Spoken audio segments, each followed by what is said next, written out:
plani operacional kontrolli shoferëve për përdorim të alkoolit është duke vazhduar në kuadër të Drejtorisë Rajonale të Policisë në Gjakov. Ekipi i televizionit Syri ka qëndruar së bashku me zyrtarët policorë në terren, të cilët po zbatojnë këtë plan në të gjithë rajonin e Gjakovës, Malishevës dhe Rahovecit, me qëllim rritjen e sigurisë në komunikacionin dhe parandalimin e aksidenteve të shkaktuara nga vozitja në ndikimin e alkoolit. Sipas komandantit të trafikut rrugor në Drejtorinë Rajonale të Policisë në Gjakov, kapitenit Albin Sehaqia, në një përgjigje me shkrim për televizionin Syri, deri më tani alkool testit janë nënshtruar 125 shofer.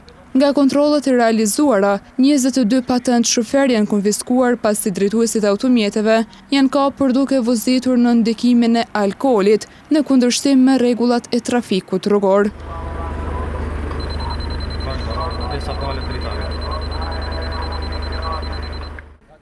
Drejtoria Rajonale e Policisë në Gjakov ka bërë të ditur se ky plan operacional do të vazhdojë gjatë gjithë sezonit veror.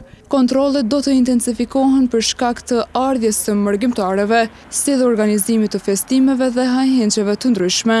Zyrtarët policorë do të jenë vazhdimisht angazhuar në terren me prezencë dhe kontrolle të shtuara për të garantuar sigurinë e të gjithë pjesëmarrësve në komunikacion.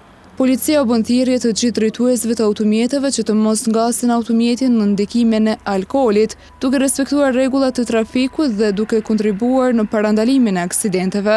Kujtojmë se qëllimi i Drejtorisë Rajonale të Policisë në Gjakov është të mos ketë viktima në rrugë.